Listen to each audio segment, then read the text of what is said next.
y el poder civil en sí mismo. Cuando sucede eso es cuando se forma una bestia. Una bestia apocalíptica se forma cuando se une el poder civil y el poder religioso. Eso sucedió en la persona de Nimrod.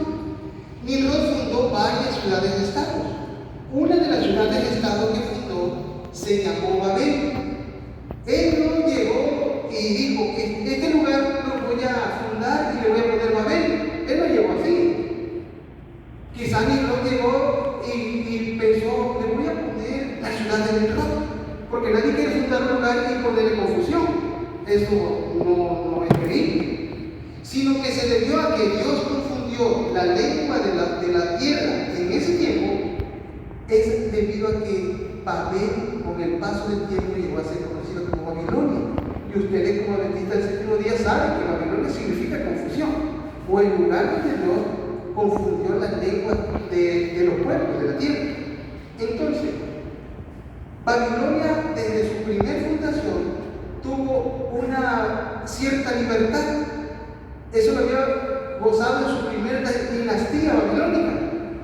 Pero tiempo después ellos cayeron bajo el poder de una ciudad-estado que también había fundado Nimrod, llamada Asiria.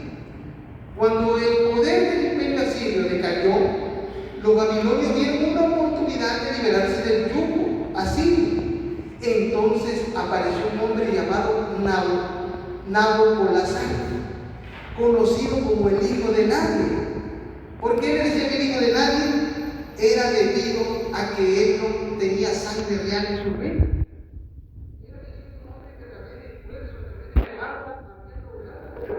Era importante. Este hombre logró aliarse con otro reino vecino, algo semejante a lo que hizo Hernán Cortés cuando iba a conquistar el imperio mexicano.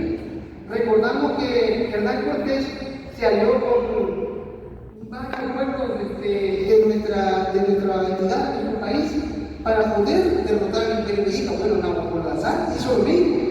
Fue una cosa grande lo que ese hombre hizo, y muchos dijeron: pues vamos a hacerlo, porque necesitamos quitarle de encima el imperio asirio. Eso de estar pagando tributos y de que nos estén quitando todo, nuestros caballos, vacas y todo eso, no.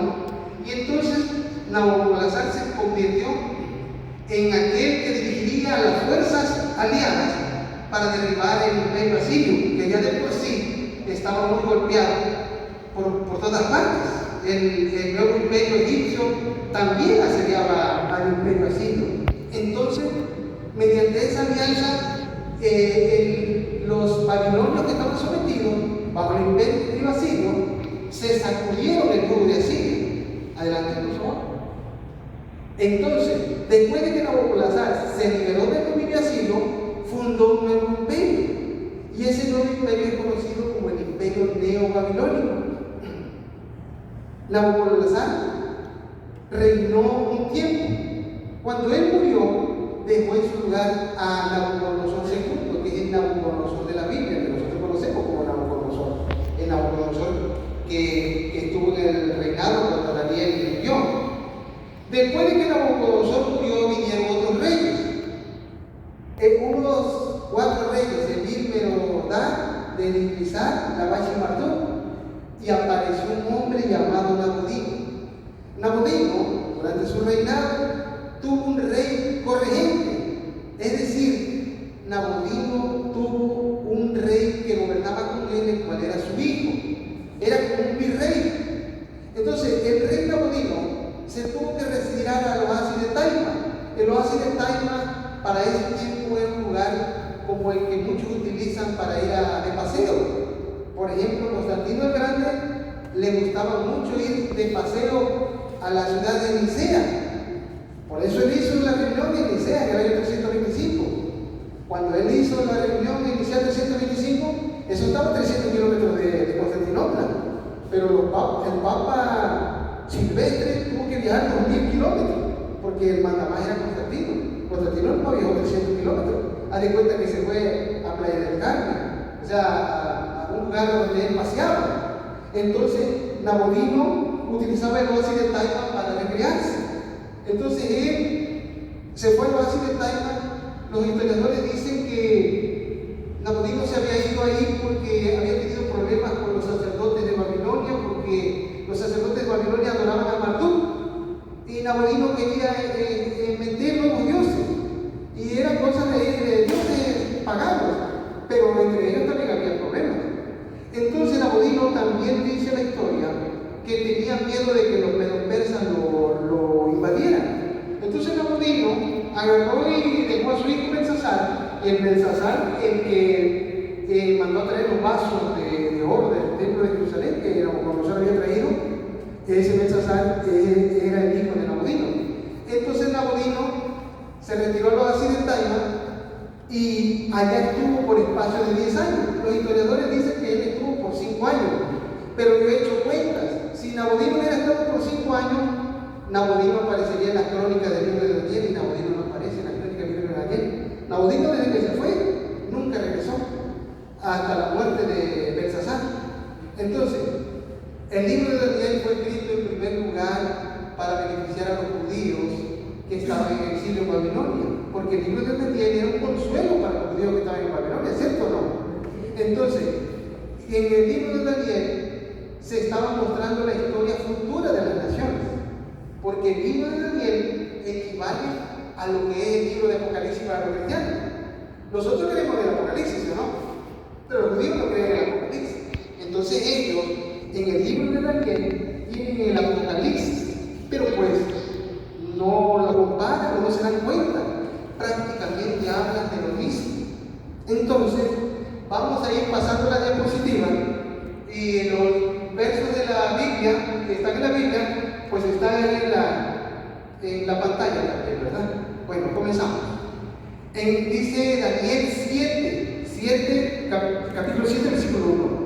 En el primer año de Belsasar, rey de Babilonia, tuvo Daniel un sueño y visiones en su cabeza, mientras estaba en su lecho. Luego escribió el sueño y relató lo principal del asunto. Los profetas siempre saben más que lo que sabe el pueblo, recuerde eso. Los profetas, Dios les revela a ellos y ellos escriben lo principal del asunto. Dios les revela su secreto a los profetas.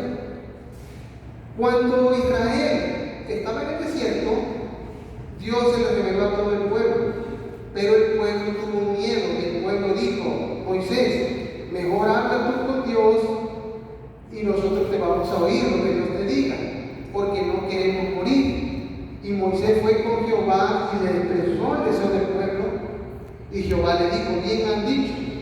Y entonces Dios le dio una orden a Moisés, y fue que Moisés dijo su frase célebre que introduce a Jesús como el Mesías. Moisés dijo: un profeta como yo le levantará el Señor, a él lo oiréis, y aquel que no oiga a ese tal profeta debe de morir. Para saber cómo era el profeta que iba a venir, tenían que ver a Moisés. Entonces, los judíos tenían toda la historia, desde la creación hasta que yo le pusiera punto final al pecado. Bueno, vamos a ver un dato curioso ahí a continuación. En el capítulo 7, Belsasar está vivo, ¿sí o no? ¿Sí o no está vivo Belsasar? Pero en el capítulo 5, versículo 30, dice lo siguiente: la misma noche fue muerto Belsasar, rey de los caldeos, y Darío de Media tomó el reino siendo de 62 años. La pregunta es la siguiente: si estamos leyendo, ¿verdad? Bien, que dice capítulo 5. ¿Cómo es posible que Belsasar lo mataron en el capítulo 5 y en el versículo 7 estaba vivo? ¿A qué se debe eso? ¿Acaso resucitó? Ahí abajito está un escrito, dice: hablando cronológicamente, Daniel capítulo 7 sucedió antes que Daniel capítulo 5. Los hechos narrados en Daniel capítulo 7 sucedieron antes que los hechos narrados en Daniel capítulo 5. ¿Por qué? Porque Dios es Dios libre. Él puede poner capítulos donde Él considere. Y Él lo puso así porque esa historia se iba a repetir. Y allá hay un misterio. Por eso lo vuelvo a hacer. Porque esos sueños que Daniel iba a tener no eran nada más para los judíos, también iban a ser importantes para el pueblo cristiano, para el pueblo apostólico y para nosotros. O sea, esas verdades que se le dijeron a Daniel, a nosotros nos golpean, porque Daniel ya descansa de su ¿verdad? ¿O sí? Ya no está esa gente. Los que están ahorita son ustedes, ¿o no? Ustedes son los responsables y herederos de toda esa teología. Y la responsabilidad que cayó sobre Daniel recae sobre ustedes. Así que la gravísima responsabilidad que tuvo Daniel ahora es de ustedes, y pues también al ser un adventista del séptimo día, también es mía. Hola. Vamos adelante. Bueno, comenzamos. Daniel dijo: miraba yo en mi visión de noche, y aquí que los cuatro vientos del cielo combatían en el gran mar. Daniel 7:2. Los cuatro vientos representan los puntos cardinales: norte, sur, este y oeste. Cuando la Biblia dice los cuatro vientos combatían en el gran mar, simbolizan guerra, conflicto, lucha, conmoción de las potestades terrenales y combate entre las naciones. Pero en este caso se refiere allá a Mesopotamia, ¿verdad? Porque en Mesopotamia es donde se estaban levantando las naciones que iban a venir al protagonismo de la historia. Adelante, hermano. Vamos con la siguiente diapositiva. Dice Daniel, o escribió Daniel: la primera bestia, o la primera, era como un león y tenía alas de águila. Yo estaba mirando hasta que sus alas fueron arrancadas y fue levantada del suelo sobre su pata trasera como un hombre, y le fue dado corazón de hombre. Daniel 7:4. Ese león, ¿a quién representa, hermano? ¿Ustedes bien lo saben? A Babilonia. ¿A qué Babilonia? A la de Nabucodonosor, la que reinó desde el 605. En el 605 murió Nabucodonosor, y su hijo Nabucodonosor fue el que subió al trono. Del 605 al 539. ¿Qué pasó en el 539? En el 539 fue asesinado Belsasar, el último rey del imperio neo-babilónico. Bueno, allá abajito vienen unas letras que desglosan de qué año a qué año estuvo los reyes que vinieron. Pero quiero mostrar una parte donde dice que tenía alas como de águila. Bueno, ese león, hermanos, no solo representa a Babilonia, a la Babilonia mística. Ese león representa al papado. El león se puede decir que el león de la tribu de Judá es lo que representa a Cristo, ¿sí o no? Y las alas, dice Apocalipsis, que a la mujer le fueron dadas las dos alas del grande águila. Eso sucedió en el 538. En esos años sucedió eso. ¿Por qué dice que a la mujer se le fueron dadas las dos alas del grande águila? Porque, mire, hermano, miren la Biblia cómo es. El pueblo cristiano, por el escudriñamiento de la Escritura, se dio cuenta que el papado era la serpiente. Y eso significa que se le dieron las dos alas del grande águila. Fue debido a que escudriñaba la Escritura que le había heredado la Iglesia Apostólica.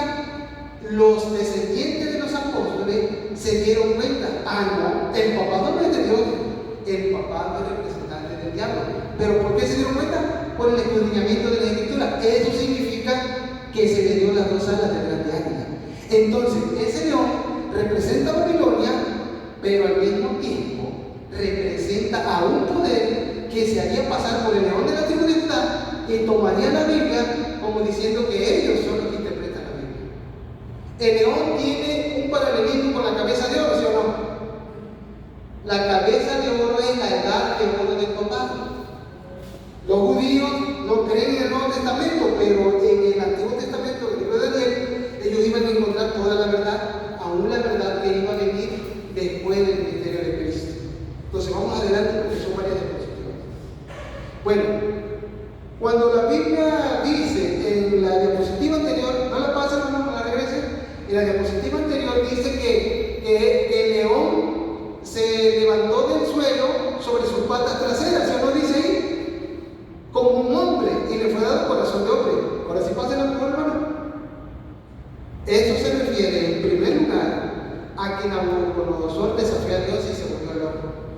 Y dice toda esa escritura que está ahí, que sería arrojado entre los hombres, que estaría como una bestia en el campo, que el campo sería su habitación y que comería pasto como los animales, y pasaría 7 tiempos sobre él.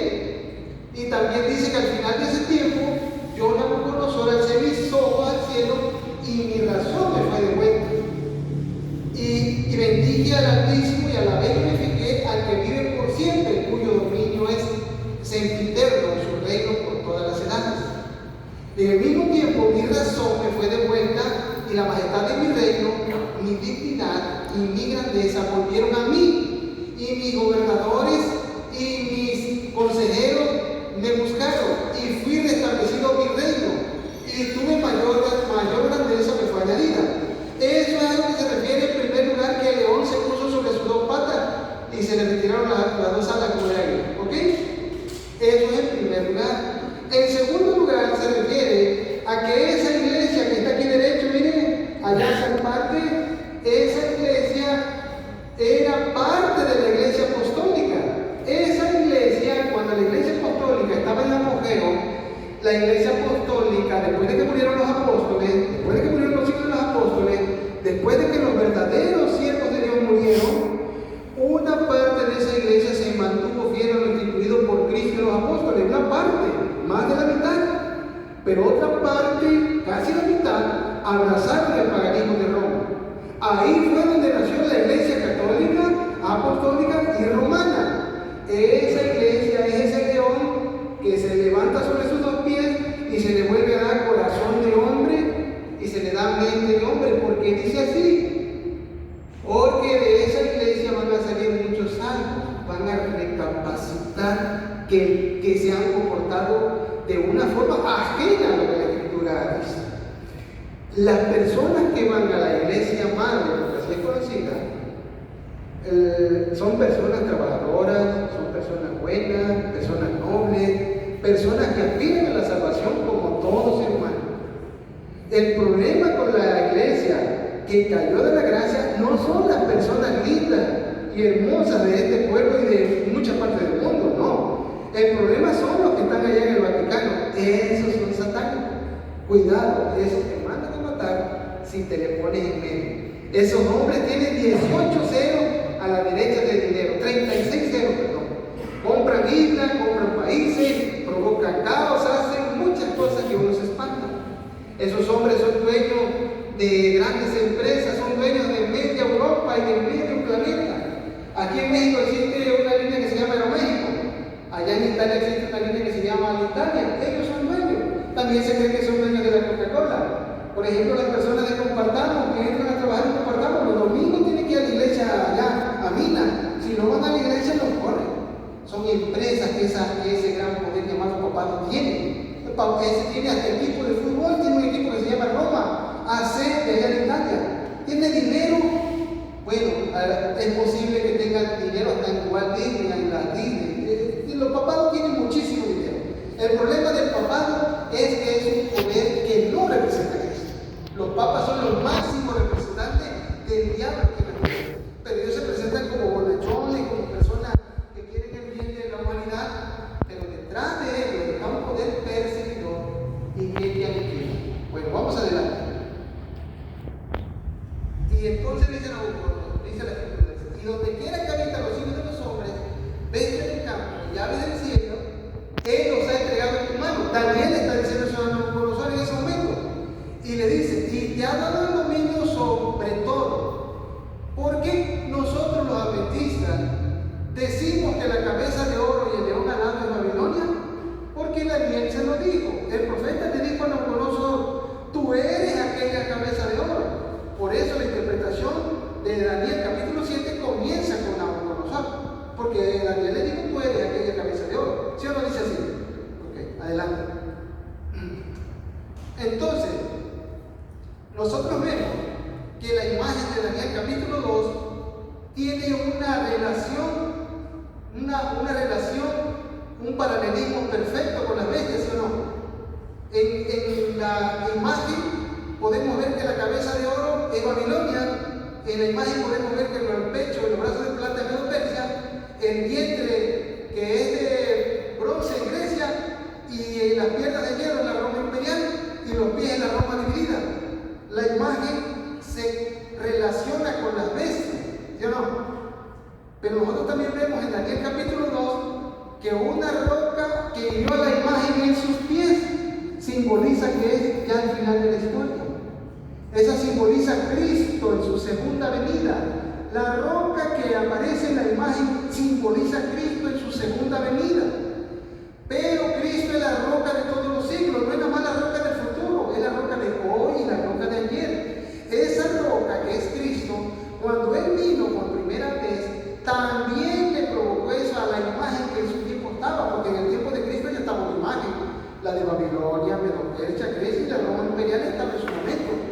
Cuando Jesús vino, la Roma imperial en el 476 fue aplastada.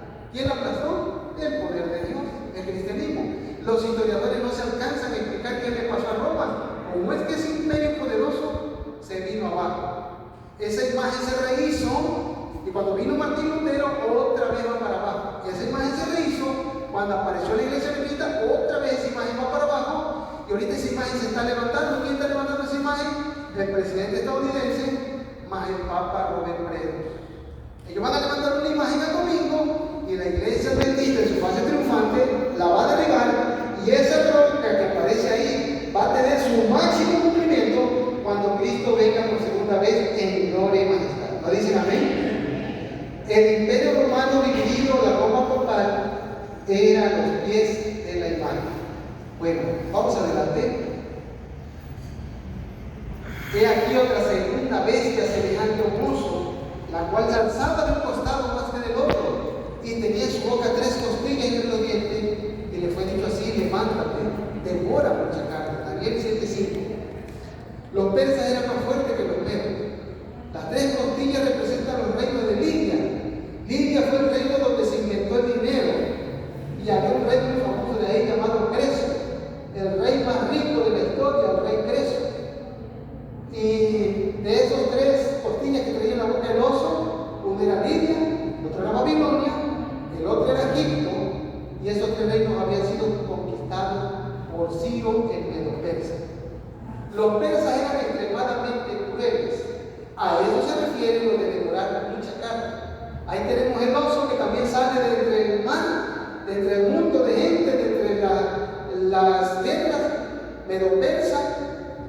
La Biblia es la única que dice que cuando Babilonia cayó, el rey que subió al poder en lugar de Belsasar se llamó Darío el Medo. La única que dice eso es la Biblia, porque los historiadores no aceptan eso. Los historiadores dicen así, los historiadores dicen, no. Cuando Belsasar murió en el año 539, el que subió al trono fue Ciro. No, quien subió al trono fue Darío el Medo, porque así lo dice la Biblia. Nosotros los adventistas, ¿verdad?, nos apegamos a lo que dice la Biblia. Ellos podrán decir misa, ellos tienen razones, dicen, no, pero mira, por esto, lo otro, no. ¿Qué pasaba? Ciro era el comandante, era el general del ejército, pero pues hay una colisión, es la unión de 2 países. ¿Cómo voy a llegar yo nada más como persa y no voy a tomar en cuenta al otro? No, eso no es así. Cuando se conquistó Babilonia, que Belsasar fue asesinado, pues se repartieron los poderes. Tú, Darío, pues tú eres el rey, eres Medo, era de Media, y pues yo voy a estar a cargo del ejército. Cuando Darío el Medo murió, entonces ya subió Ciro, el persa. Cuando Ciro murió, pasaron varios reyes y ya luego vino Darío el persa. No nada más allá de Ciro ya vino Darío el persa, no, pasaron varios reyes. Entonces, ¿por qué dice Ciro, Darío y Artajerjes? Porque eran los reyes más representativos. Pues la Biblia nos toma en cuenta porque eran quienes iban a dar los 3 decretos de la reconstrucción de Jerusalén. No los reyes más representativos. Entonces, lo mismo pasó con los patriarcas antediluvianos. Aparece desde Adán, Set, Enos, Cainán, Mahalalel, Jared, Lamec, Enoc. Pero ellos no eran los únicos, había otros patriarcas. Nada más que la misma hermana Juan dice que eso era lo más representativo. Entonces, vamos adelante. Los persas, específicamente bajo el liderazgo de Ciro el Grande, conquistaron Lidia, Babilonia y Egipto en el periodo de 550 a 525 a.C. Lidia fue conquistada en 547 a.C.,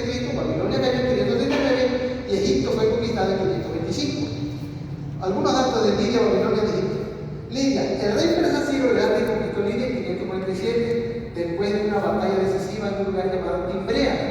Babilonia, Ciro el Grande, al frente de los ejércitos persas, derrotó a los babilonios en 539, entrando en Babilonia sin resistencia tras la batalla cerca de un lugar llamado Opis, Egipto. El imperio Aqueménida, liderado por Cambises II, hijo de Ciro, conquistó Egipto en 525, terminando con una dinastía llamada la dinastía Saída. Adelante, hermano, por favor. Bueno, ahora vamos con el leopardo. El leopardo, ustedes saben que el leopardo, cuando sigue una presa, 100 kilómetros por hora corre ese animal felino. Dice Daniel, o escribió Daniel, después de esto, miré y aquí otra bestia semejante a un leopardo, con 4 alas de ave en sus espaldas. Tenía también esta bestia 4 cabezas y le fue dado dominio.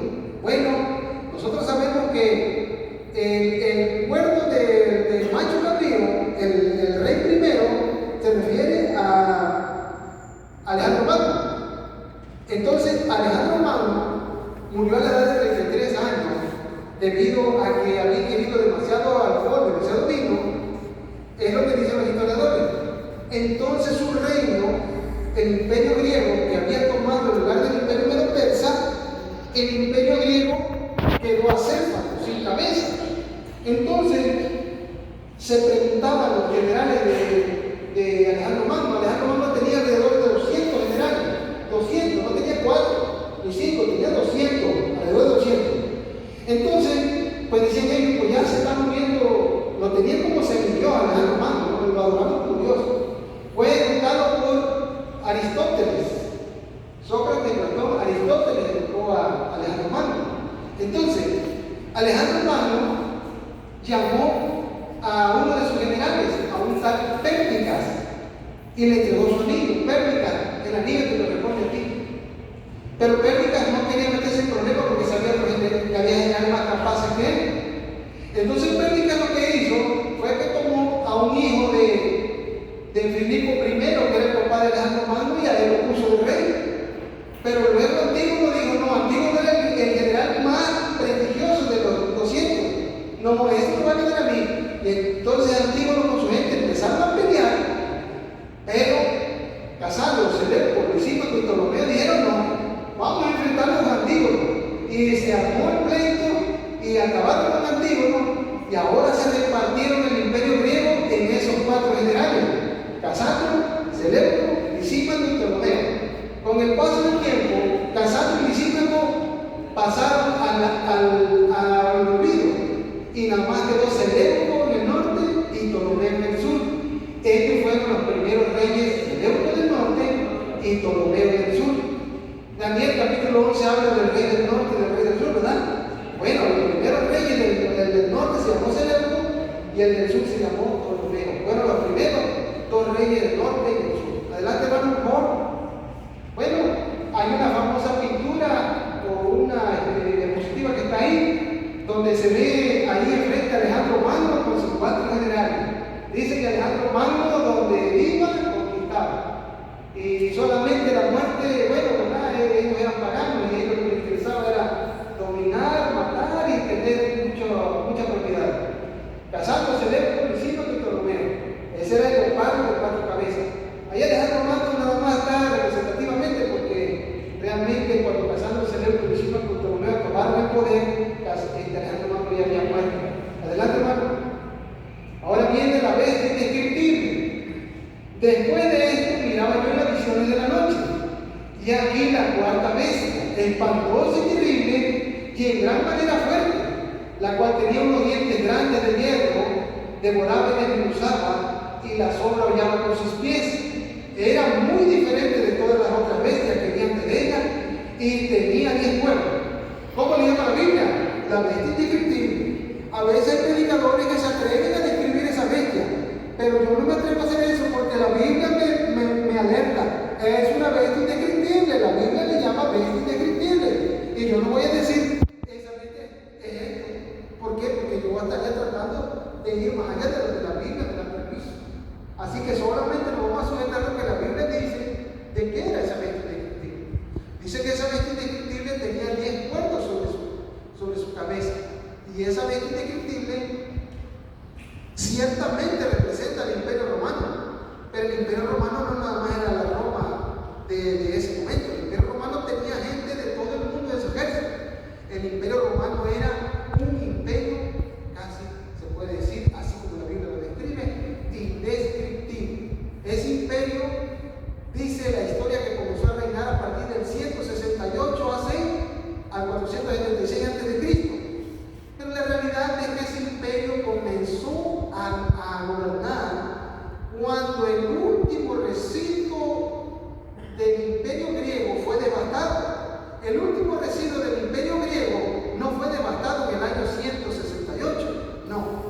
El último residuo del imperio griego subsistió en Egipto, en el imperio ptolemaico, en la persona de una mujer famosa llamada Cleopatra.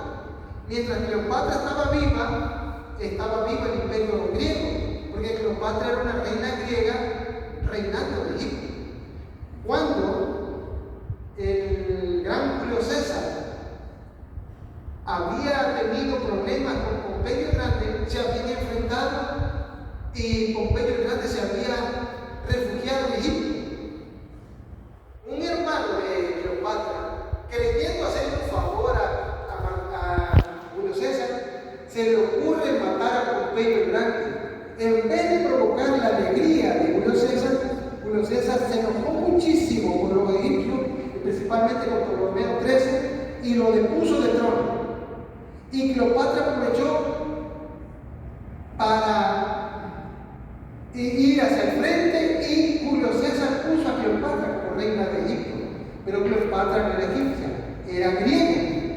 Entonces, cuando Julio César fue asesinado, porque Julio César quería ser un dictador, pero los romanos decían: no queremos una dictadura, queremos que siga una senaduría, que haya una república. Y mataron a Julio César, son mismos amigos. Entonces, el hijo adoptivo de Julio César, llamado Octaviano, pero no le gustaba ese nombre, se lo cambió y se puso Octavio Augusto.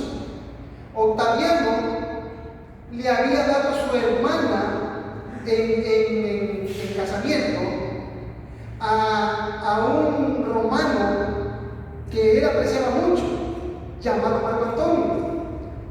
Pero Marco Antonio, Cleopatra lo fue a ver en un lugar donde Marco Antonio estaba, pero dice que Cleopatra era muy hermosa, y Cleopatra cautivó a Marco Antonio, y Marco Antonio empezó una relación ilícita con Cleopatra, al igual que